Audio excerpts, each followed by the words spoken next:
Bonjour à tous.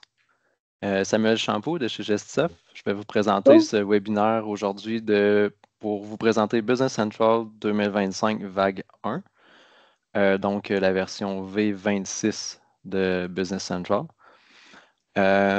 Premièrement, je peux vous mentionner que si vous vous rappelez bien, la dernière mise à jour qu'il y a eu, pour ceux qui l'ont fait, euh, cet automne passé, on avait 5 mois pour faire la mise à jour. Et basé sur ça, on a décidé de modifier notre calendrier de mise à jour.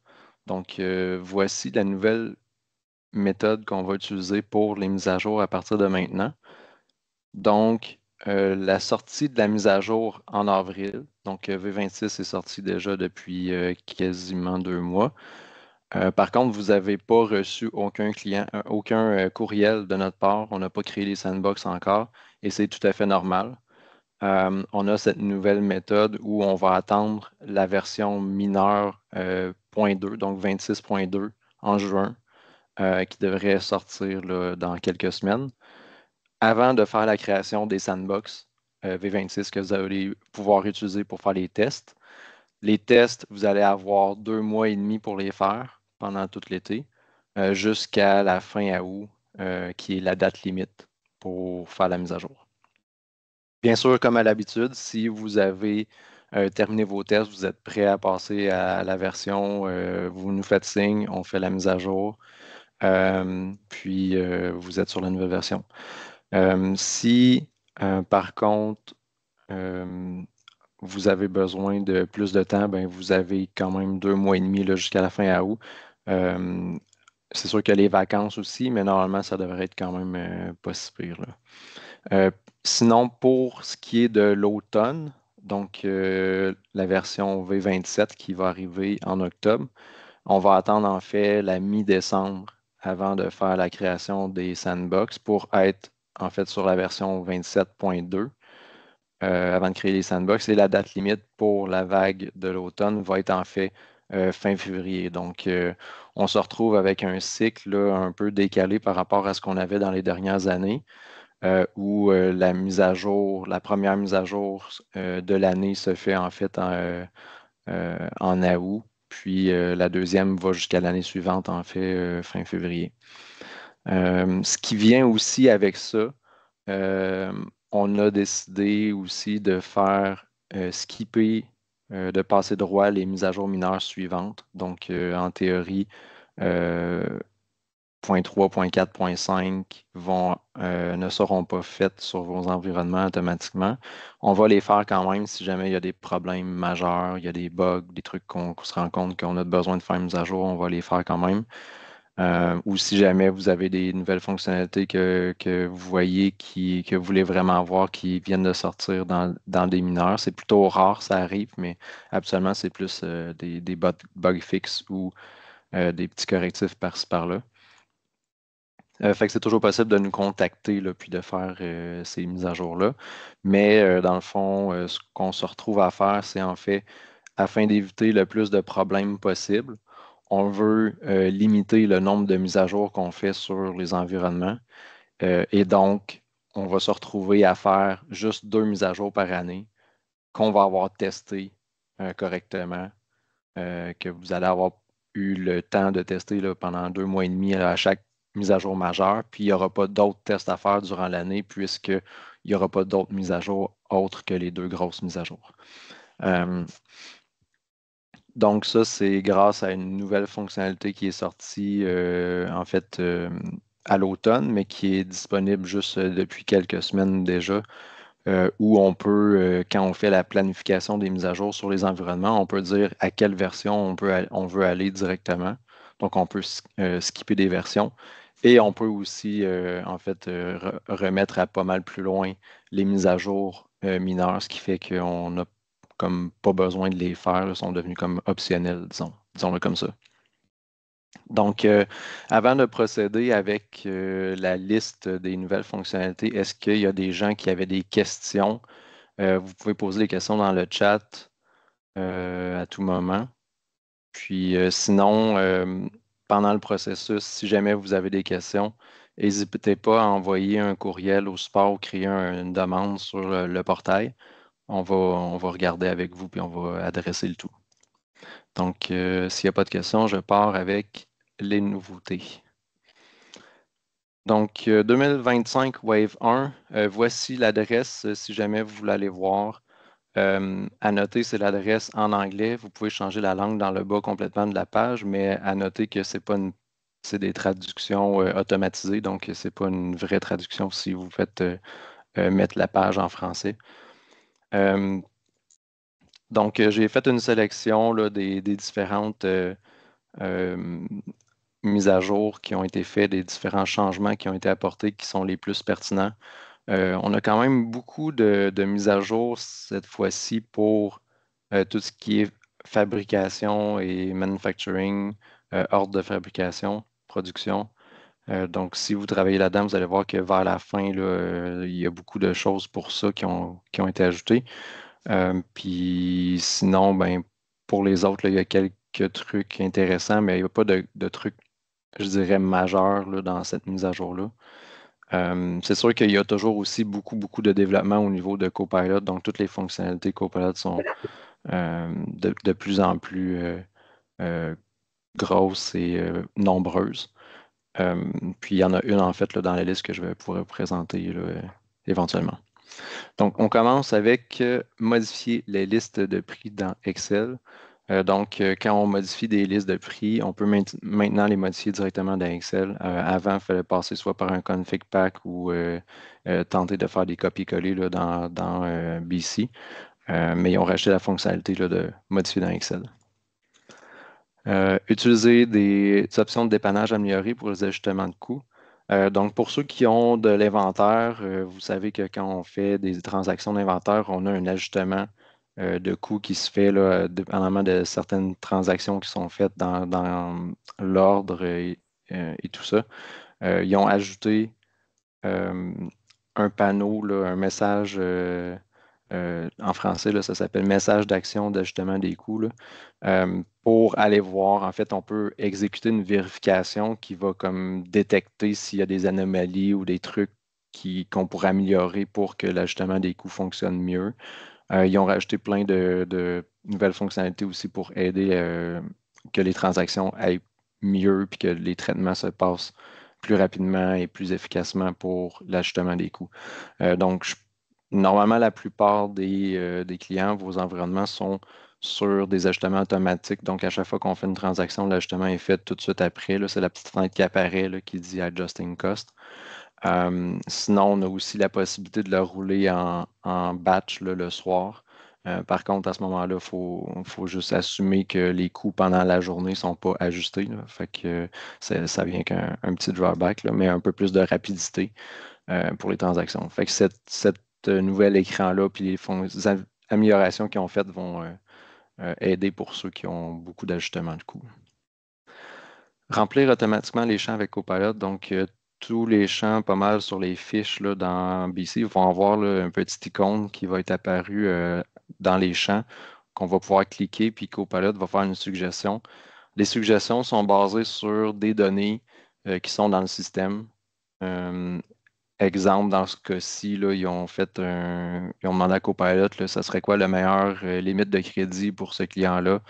Ben là, il dit, ah, ben, la plupart des clients ont 6 000 comme limite, fait qu'il nous propose ça.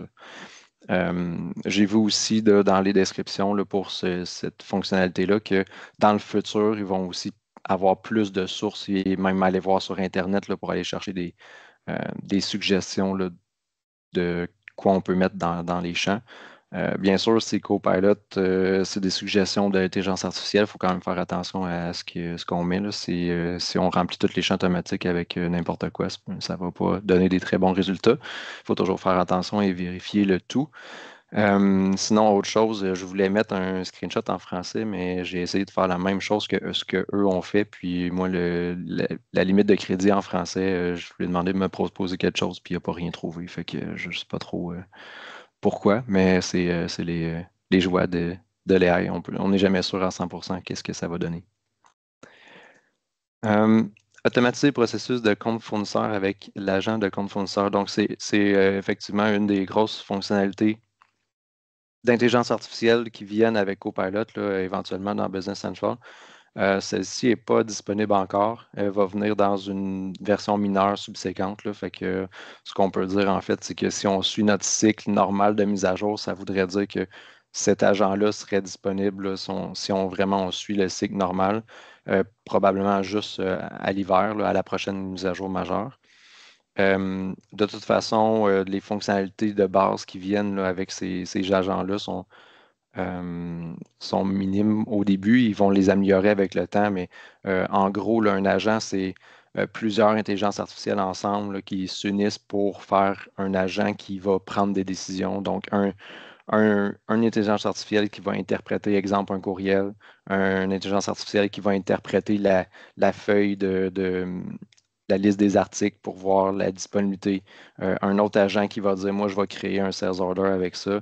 Un autre agent peut-être qui va dire, ah, moi, je vais le prendre puis je vais le faire valider par quelqu'un en approbation. Puis après ça, ben, quand c'est validé, il y a un autre agent qui le prend et qui l'envoie par courriel au client. Donc, plein de trucs intéressants comme ça.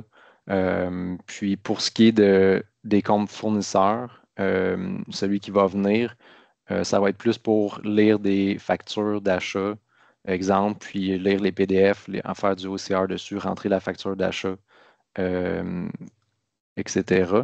Puis, par contre, pour ceux qui ont déjà des OCR, là, exemple Continia, c'est sûr que ça va prendre un certain temps avant que l'agent puisse rattraper ce que Continia fait comme fonctionnalité aujourd'hui. Mais on pense qu'éventuellement, avec tous les efforts que Microsoft met dans Copilot et dans les agents, c'est possible que dans quelques années, là, que ça soit supérieur aux outils qui existent en ce moment là, disponibles à l'extérieur de BC. Et en fait, l'avantage de ceux-là, c'est qu'ils vont être inclus dans Business Central et donc déjà inclus là, dans les licences, là. Fait que ça, c'est à venir. Fait que celui que je parlais pour les ventes, là, il est déjà disponible. En fait, je l'avais présenté la dernière mise à jour à l'automne, le Sales Order Agent, qui est déjà disponible, que vous allez pouvoir essayer là, dans vos environnements V26 ou même V25. Là. En ce moment, il devrait être déjà là. Microsoft continue à améliorer les agents.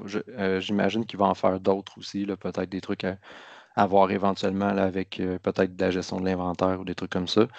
Fait que à surveiller et à essayer et voir si ça peut être des trucs qui sont utiles pour vous.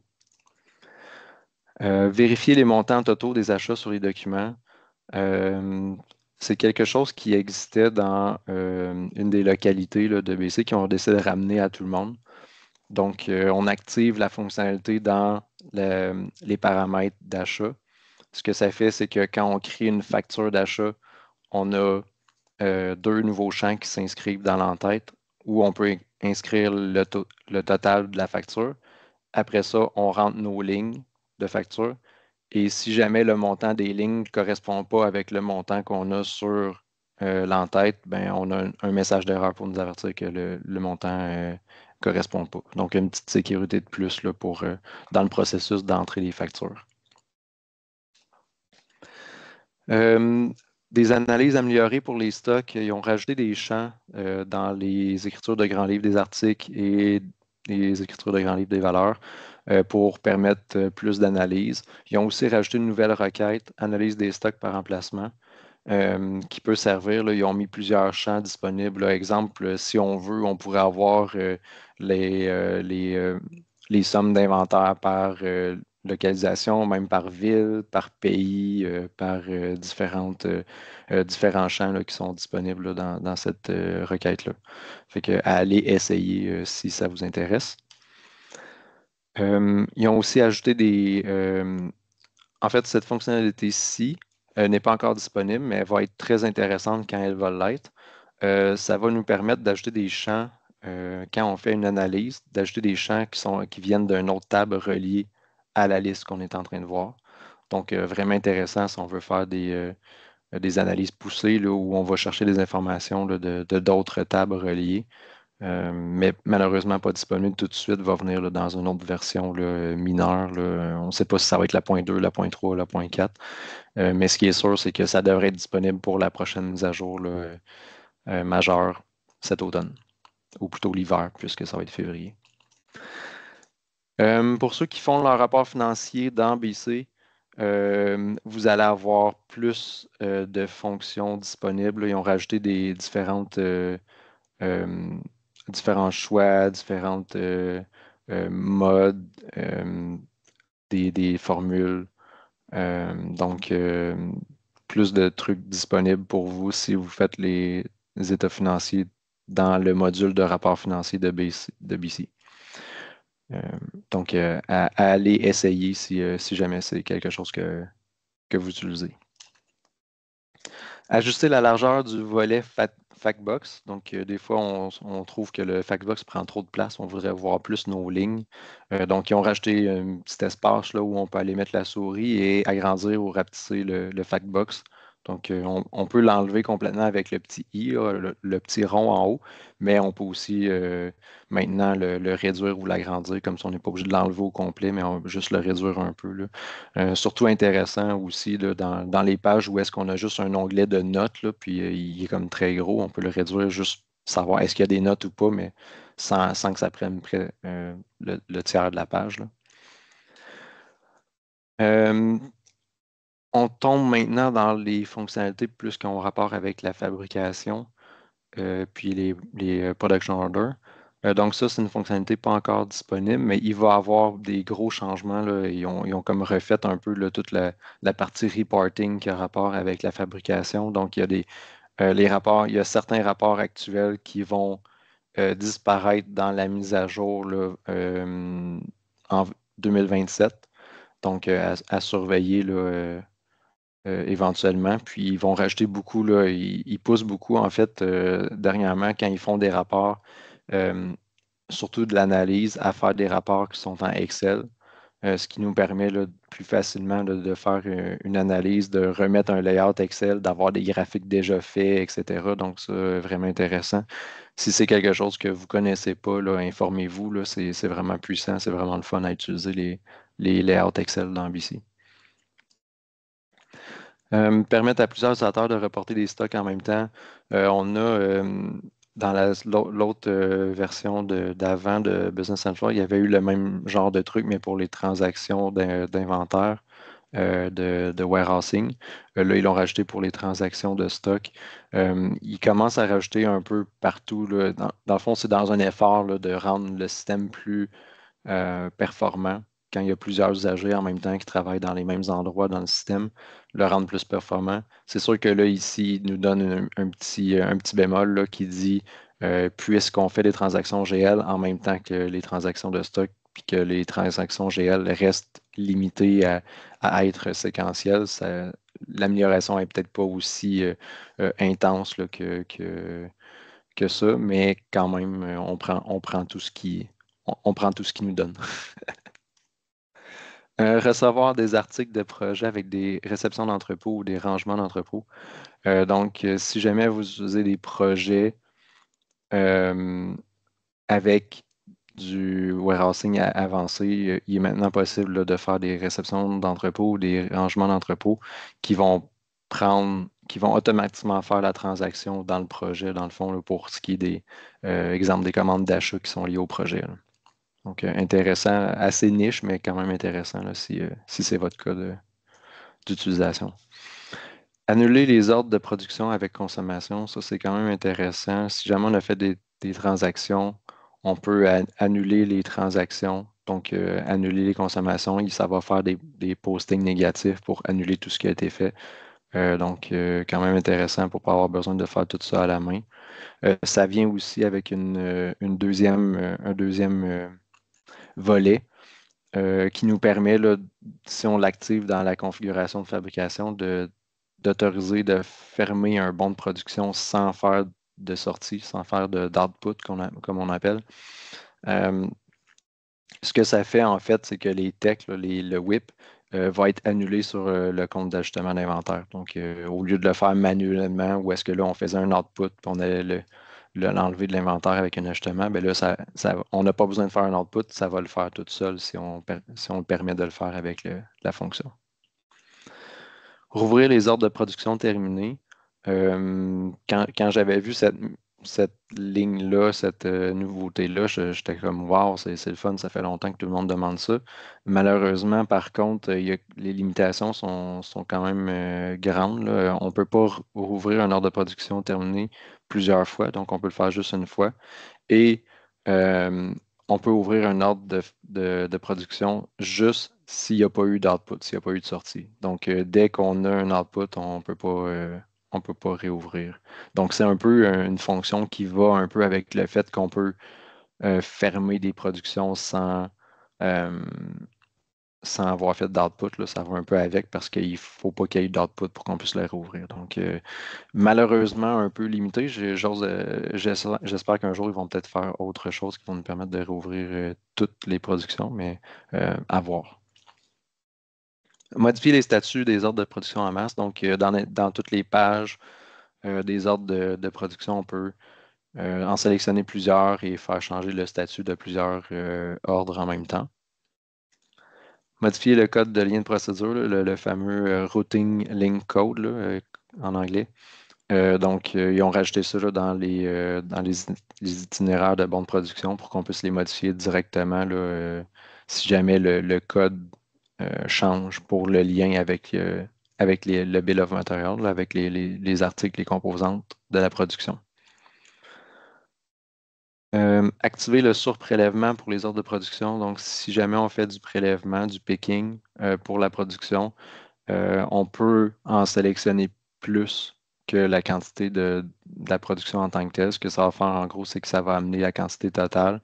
Et après ça, on va pouvoir utiliser, exemple, la feuille de mouvement pour ramener ce stock-là en inventaire. Donc, on amène le stock. Exemple, on a une palette, on va amener la palette au complet, on prend ce qu'on a de besoin sur la production, puis après ça, on consomme ce qu'on a de besoin. Ensuite, on prend ce qui reste sur la palette, puis on le ramène en inventaire. Donc, petite fonctionnalité intéressante. Obtenir une plus grande précision dans le calcul des coûts de fabrication. Donc, ils ont rajouté pour ce qui est des coûts standards, là, le fait que ça soit disponible là, plus précisément là, avec les variantes, les emplacements, donc dans les unités de stock. Il y a aussi avec ça une autre fonctionnalité intéressante qui est qu'on peut mettre des articles non inventariables dans les productions maintenant. Donc, quand même intéressant là, pour la gestion de coûts de certains articles ou de certaines productions. Donc, c'est une fonctionnalité qu'il faut aller activer là, dans la configuration de production. Omettre le prélèvement en stock pour les méthodes de consommation manuelle. Donc, en ce moment, dans la version V25, si on fait euh, de la consommation manuelle et que on a le prélèvement d'activer, on est comme obligé de faire un prélèvement. Ils ont rajouté une fonction pour que la méthode de consommation manuelle n'ait pas besoin de prélèvement. Donc, on n'est pas besoin de faire un picking pour les consommations manuelles. Par contre, là, la fonctionnalité est un peu mélangeante dans le sens où il faut activer la fonctionnalité. Et quand on active la fonctionnalité, ce que ça fait, c'est que ça rajoute une option prélèvement plus manuel, qui est en fait la version manuelle d'aujourd'hui. Et tout, partout dans le système où est-ce qu'on a des configurations qui sont manuelles, toutes ces configurations-là deviennent prélèvement plus manuel, vu que c'est comme l'ancienne façon de fonctionner. Et si on sélectionne manuel, là, il n'y aura plus besoin de prélèvement. Donc, juste à faire attention si jamais c'est quelque chose que vous voulez activer, de bien prévoir là, le changement. Là, ça va faire un upgrade des données, là, dans le fond, essentiellement, là, quand on l'active. Donc, faut que tout le monde soit au courant. Bloquer la production des articles ou des variantes. Donc, on rajouté une fonction pour empêcher de faire des sorties là, sur les productions de certains articles ou variantes.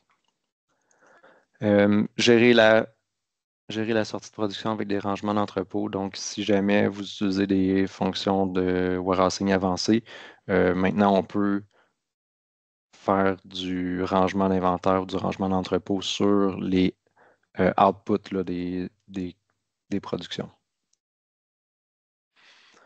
Et finalement, utiliser la fonction modifier dans Excel sur les feuilles de production, de consommation et d'articles. Pour tous ces journaux-là, on a maintenant l'option de faire modifier dans Excel.